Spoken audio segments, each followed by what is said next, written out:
ఇప్పుడు ఈ ఉగ్రవాద దేశాలని ఉగ్రవాదులే పరిపాలిస్తారు. ఒక ఉగ్రవాది పోయాడు, ఇంకొక ఉగ్రవాది వచ్చాడు. ఓ సుదీర్ఘకాలం పాటు సిరియాని పరిపాలించిన ఉగ్రవాది స్థానంలో కొత్త ఉగ్రవాది వచ్చాడు. అసద్ని పడగొట్టింది ఒకప్పటి అల్ఖైదా ఉగ్రవాది కావడం ఇక్కడ కీలకం. Hayat Tahrir al Sham HTS సిరియాలో తిరుగుబాటుకి నేతృత్వం వహించిన సంస్థ. ఇప్పుడు ఈ సంస్థ అధినేత అబూ మహమ్మద్ అల్ జులానీ ప్రస్థానం అందరిలో ఆసక్తితో పాటు గుబులు రేకెత్తిస్తుంది. కారణం HTS నేత ఒకప్పుడు అల్ఖైదా ఉగ్రవాది కావడమే.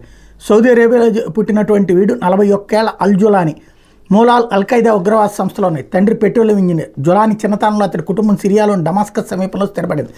అమెరికా మీద జరిగిన 9/11 దాడులు జులానీని ఉగ్రవాదం వైపుకు మళ్ళేలా చేసి 2003లో జులానీ ఇరాక్ వెళ్ళి అల్ఖైదాలో చేరాడు. ఆ తర్వాత అల్ఖైదాలో పేరు తెచ్చుకున్నాడు. అయితే 2006 ఇరాక్లోని అమెరికా దళాలు అతన్ని అరెస్ట్ చేసి 5 ఏళ్ల జైలు శిక్ష అనుభవించిన బయటకు వచ్చిన జులానీకి అల్ఖైదా కీలక బాధ్యతలు అప్పగించింది.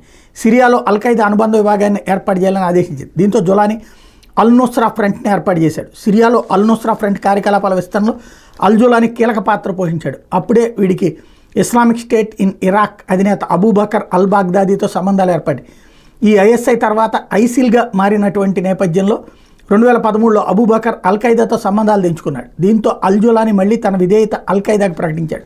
2013లో ఇచ్చిన ఓ ఇంటర్వ్యూలో సిరియాలో పాలన ఇస్లామిక్ చట్టాల ప్రకారం జరగాలని జులానీ చెప్పుకొచ్చాడు. 2016లో తన గ్రూప్ పేరు జబాత్ ఫతే అల్ షామ్గా మార్చాడు.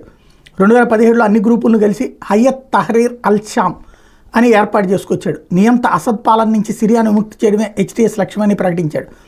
HTSని అమెరికా, టర్కీ సహా పలు పాశ్చాత్య దేశాల ఉగ్ర సంస్థలుగా ప్రకటించిన ఐక్యరాజ్య సమితి కూడా ఉగ్ర సంస్థల జాబితాలో చేర్చింది. అయితే HTSని ఉగ్ర సంస్థగా ప్రకటించినటువంటి టర్కీనే ఇప్పుడు అల్ జులానీకి అండగా నిలిచింది. అంటే వీళ్ళందరూ ఎట్లా ఉంటారో అర్థం చేసుకోవచ్చు. ఒకళ్ళ వెనకాల ఒకళ్ళ తీవ్రవాదులు ఈవెన్ ISIS అయినా నడిపించేది అమెరికానే.